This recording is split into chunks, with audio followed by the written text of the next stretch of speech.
নমস্কার। প্রতিদিনের মতন বিকাশ টক শো এর আজকের আমরা অনুষ্ঠানে উপস্থিত হয়েছি। আমি সুচন্দ্রা মুখার্জি। আজকে আমাদের এই লাইভ টক শোতে আমাদের সাথে যাকে পেয়েছি উনি পজিটিভ বার্তার একজন একনিষ্ঠ কর্মী। উনি ঋষিকেশ ঘোষ স্যার আমাদের সঙ্গে দীর্ঘদিন ধরে কাজ করছেন এবং সমাজে সদর্থক বার্তা পৌঁছে দেওয়ায় উনি একটি অগ্রণী ভূমিকা রেখেছেন। আমাদের এই পজিটিভ বার্তায় পক্ষ থেকে জানায় যে আমাদের শান্তিনিকেতন নামে একটি বৃদ্ধাশ্রম রয়েছে। এই বৃদ্ধাশ্রমের বিষয়ে যদি বিস্তারিত আপনারা জানতে চান তাহলে আমাদের শান্তিনিকেতন মেডিকেল কলেজ ক্যাম্পাসে আপনারা যোগাযোগ করতে পারেন।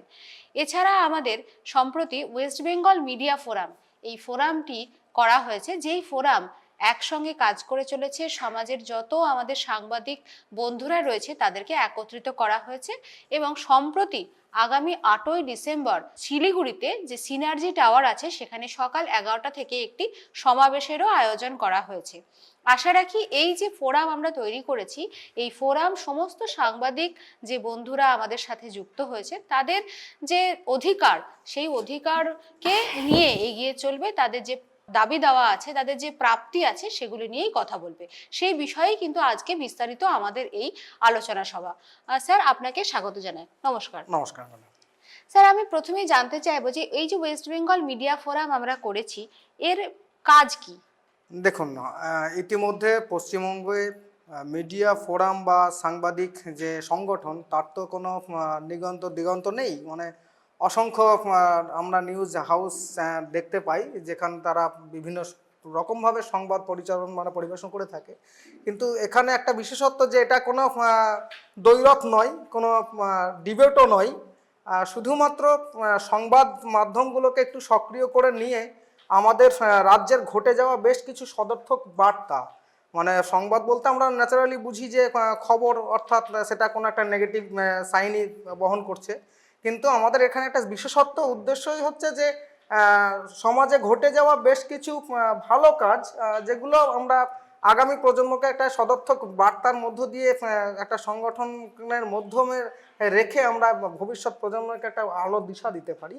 এটাই মূলত একটা অন্যতম আমাদের বৈশিষ্ট্য অন্যান্য যে সংবাদ চ্যানেলগুলি রয়েছে বা সংগঠনগুলি রয়েছে তাদের থেকে। এটাই বলা যেতে পারে ম্যাডাম। আচ্ছা স্যার, এই যে সংগঠন আমরা তৈরি করছি, ধরুন বিভিন্ন প্রেস ক্লাব তো আছে এবং সাংবাদিকরা মোস্টলি সেগুলোর সঙ্গে অ্যাটাচড আছে, তাহলে এটা আলাদা করে কেন করা হলো? ওটাই বলতে চাইলাম যে আলাদা করে করা মানে যেখানে আমরা দেখতে পাই যে একটা সংবাদ মাধ্যম সেটা মূলত যে সারাউন্ডিংস নিয়ে কাজ করছে, যে পরিবেশ বা যে পরিকাঠামোগত দিকটা নিয়ে তারা কাজ করছে, সেখানে শুধুমাত্র আমাদের সমাজের যেগুলো দৈনন্দিন ঘটে যাওয়া ঘটনা বলি সেগুলোকে প্রকাশ করছে, যার মধ্য দিয়ে ম্যাক্সিমাম ক্ষেত্রে আমরা দেখতে পাচ্ছি দলাদলি, খুনোখুনি, হিংসা, বিদ্বেষ এগুলোই রয়েছে। এবং একটা উপযুক্ত সংগঠন বা সংবাদ সংগঠন নেই যারা স্পেসিফিক মানে আমাদের যে সদর্থক কর্মকাণ্ড সেগুলোকে নিয়ে ভাবনা চিন্তা করে। এবং রাজ্য সরকারের বেশ কিছু উন্নয়নমূলক কাজকর্ম আছে যেগুলোকে আমরা সচরাচর আমাদের জনজাতির মধ্যে সার্কুলেট করতে পারি না। শুধুমাত্র হয়তো কোথাও কোথাও বৈঠকে বা কোথাও বিশেষ আলোচনা সভায় বা চায়ের দোকানের সমালোচনার মধ্য দিয়ে এটাকে সীমাবদ্ধ রাখা হয়। আমাদের এই মানে ফোরামটি, আমাদের যে সংগঠনটা ওয়েস্ট বেঙ্গল মিডিয়া ফোরাম, এটা মূলত কিন্তু এই রাজ্য সরকারের সমস্ত খুঁটিনাটি বিষয়গুলি, বিশেষত যেগুলো উন্নয়নমূলক কাজ রয়েছে সেইগুলো নিয়ে পর্যালোচনা করবে। তারা অবশ্যই ডিবেট করবে, কিন্তু সেটা গঠনমূলক ডিবেট, এবং এর মাধ্যমেই কিন্তু একটা নতুন দিগন্তের সৃষ্টি হবে। এটাই মূলত। একদমই স্যার। তাহলে কি ধরে নেব এটা কি কোনো রাজনৈতিক প্রতিষ্ঠান? না ম্যাডাম, এটা কোনো রাজনৈতিক বিশেষ প্রতিষ্ঠান নয়। এখানে মূলত সংবাদ মাধ্যমের বন্ধুরাই আছেন যারা মিডিয়া নিয়ে কাজ করছেন প্রতিনিয়ত, এবং বেশ কিছু সোশ্যাল মিডিয়া ওয়ার্কার্সরাও এখানে থাকছেন। Social media means YouTuber, Facebook blogger, তারা থাকছেন, এবং কিছু উদ্যোগপতি থাকছেন, ব্যবসায়িক উদ্যোগপতি, কিন্তু কোনোভাবেই তারা সরকারের বিপক্ষে গিয়ে কাজ করছে না, এবং স্পেশালি কোনো মানে পলিটিক্যাল পার্সনও এখানে যুক্ত থাকছে না। সমাজের সর্বস্তরের শুভবুদ্ধি সম্পন্ন মানুষ এই প্ল্যাটফর্মে যুক্ত হতে পারে। আচ্ছা। আর স্যার, তাহলে এইখানে যারা যুক্ত হবে তারা মূলত সাংবাদিকরাই কি ধরনের সুবিধা পেতে পারে? সাংবাদিকদের তো সব থেকে বড়, তারা একটা ব্রতি নিয়ে কাজ করছে সমাজে, যে তারা সমাজকে সমস্ত কলুষিত থেকে দূরে রাখবে, এটা তাদের একটা অন্যতম ব্রত। তো তারা নিশ্চয়ই চাওয়া পাওয়ার ঊর্ধ্বে গিয়েই কাজটা করেন, কারণ আমাদের মনে হয় যে আমাদের যে ভারতীয় সংবিধান তার অন্যতম একটা স্তম্ভ হিসেবে সংবাদ মাধ্যম কাজ করছে, চতুর্থ চতুর্থ স্তম্ভ। স্তম্ভ সবাই জানেন। হুম। তো তাদের চাওয়া পাওয়াটা কিন্তু কোনো একটা নির্দিষ্ট প্যারামিটার আমরা মাপতে পারি না, হুম। কারণ তারা সত্যিই আমাদের সমাজে এগোতে গেলে বা সমাজের অগ্রণী ভূমিকায় তাদের একটা অবদান অনস্বীকার্য। কিন্তু এখানে তবুও মানুষজনের ক্ষুদ্র স্বার্থ জড়িত থাকে। কখনো কখনো আমরা যে কোনো কাজই করি না কেন সেখানে গিয়ে দিনের শেষে ভাবি যে আমি কাজটা করছি, আমি কি বেনিফিট পাবো।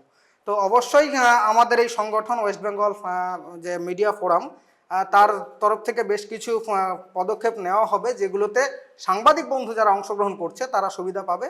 এবং সুবিধা শুধু সাংবাদিকরাই পাবেন না, আমি আগেও বললাম একটু আগে যে এর মধ্যে যুক্ত আছে বেশ কিছু ইউটিউবার, বেশ কিছু ফেসবুক ব্লগার, তারা কিন্তু একইভাবে আমাদের সুযোগ সুবিধাটা পাবে। দুরকমভাবে আমি বলে দিই সুযোগ সুবিধাটা।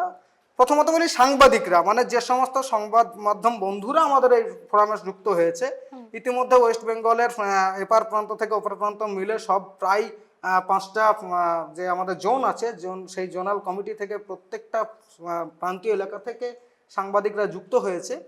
তারা মূলত আগামী দিনে বিভিন্ন বেসরকারি নার্সিং প্রতিষ্ঠান এবং যে মেডিকেল কলেজগুলি রয়েছে তাদের তরফ থেকে একটি স্বাস্থ্য কার্ড তারা পেতে পারবে, এবং যার মাধ্যমে তাদের এবং তাদের পরিবারের একটা ফ্রি হেলথ চেক আপের ব্যবস্থা আমরা করতে পারবো।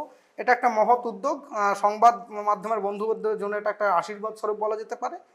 দ্বিতীয়ত হচ্ছে যে যে সমস্ত ছোটোখাটো ইউটিউবার বা ফেসবুকের যারা কাজ করছে, সংবাদ প্রচার করছে, তাদের জন্য থাকছে একটা বিশেষ আকর্ষণীয় ব্যাপার। সেটা হচ্ছে যে সচরাচর আমরা ইউটিউবারদেরকে লক্ষ্য করি তারা ফলোয়ার্স চাই। বারবার আমরা দেখেছি আমাদের মুঠোফোনের মাধ্যমে যে বিভিন্ন ইউটিউবাররা তাদের শেয়ার বাড়ানোর জন্য, লাইকস বাড়ানোর জন্য বারবার কথা বলেন। সেটা কিন্তু খুব স্বল্প পরিশ্রমেই আমাদের এই প্ল্যাটফর্ম থেকে করে নেওয়া যাবে। এবং পাশাপাশি সেই সমস্ত ইউটিউবাররা এবং ব্লগার্সরা চাইলে তাদের পরিচিতিটাকেও, তাদের নিজস্ব ব্যক্তিগত যে ইমেজ, সেই ইমেজটাকেও কিন্তু এই আমাদের ওয়েস্ট বেঙ্গল যে মিডিয়া ফোরাম তার পক্ষ থেকে বাড়িয়ে নিতে পারবে। তো এটা একটা বড় অপরচুনিটি উভয় পক্ষের কাছে। একদমই স্যার। আমরা ঋষি স্যারের থেকে জানলাম যে বিভিন্ন ইনফ্লুয়েন্সার বা যারা ব্লগার আছেন তারাও কিন্তু আমাদের এই ওয়েস্ট বেঙ্গল মিডিয়া ফোরামের সঙ্গে যুক্ত হতে পারবে এবং নিজেদের ফলোয়ার সংখ্যা বাড়ানোর জন্য আমাদের সঙ্গে তারা প্রতিনিয়ত যোগাযোগের মাধ্যমে সেটাও কিন্তু বাড়াতে পারবে। সকলকে আর একটা কথাও বলি যে এই যে আমাদের বিকাশ টক শো পজিটিভ বার্তার একটি অন্যতম অনুষ্ঠান, সেই অনুষ্ঠানে যদি আপনারা কোনো সদর্থক বার্তা দিতে চান, তাই প্রত্যেককে সাদর আমন্ত্রণ জানাবো। যারা বোলপুর শান্তিনিকেতনে আসছেন তাদের কাছে এই কথাই বলা যে যদি তারা মনে করেন যে আপনারা সমাজে এমন কিছু বার্তা দিতে চান যা সত্যি সমাজ পরিবর্তনের কিছু পথ নিয়ে আসতে পারে, তাদেরকে আমরা সাদর আমন্ত্রণ জানাচ্ছি আমাদের শান্তিনিকেতন মেডিকেল কলেজের ক্যাম্পাসে সকাল 10টা থেকে 5টা পর্যন্ত যে কোনো দিন আপনারা এখানে আসুন এবং আমাদেরকে এগিয়ে যেতে সাহায্য করুন, সমাজকে এগিয়ে নিয়ে যেতে আপনারা ব্রতী হন। আমরা একসাথে চলবো, এই অঙ্গীকার নিয়েই কিন্তু আমাদের এই বিকাশ টক শো। আমরা ঋষি স্যারের কাছ থেকে আজ জানলাম যে আমাদের মিডিয়া ফোরাম কিভাবে কাজ করছে। এই মিডিয়া ফোরামের প্রথম যে অধিবেশনটি সেটি আমি আবার রিপিট করছি, 8ই ডিসেম্বর রবিবার সকাল 11টা থেকে শিলিগুড়ির সিনার্জি টাওয়ারে এই অনুষ্ঠানটি অনুষ্ঠিত হবে। যারা আপনারা এখনো পর্যন্ত এই বিষয়টি নিয়ে জানতে পারেননি তাদেরকে বলছি আমাদের সাথে যোগাযোগ করুন এবং শীঘ্রই আপনাদের সঙ্গে আমাদের দেখা হচ্ছে। আজকের আমাদের বিকাশ টক শো এখানেই আমরা শেষ করছি। নমস্কার স্যার। নমস্কার।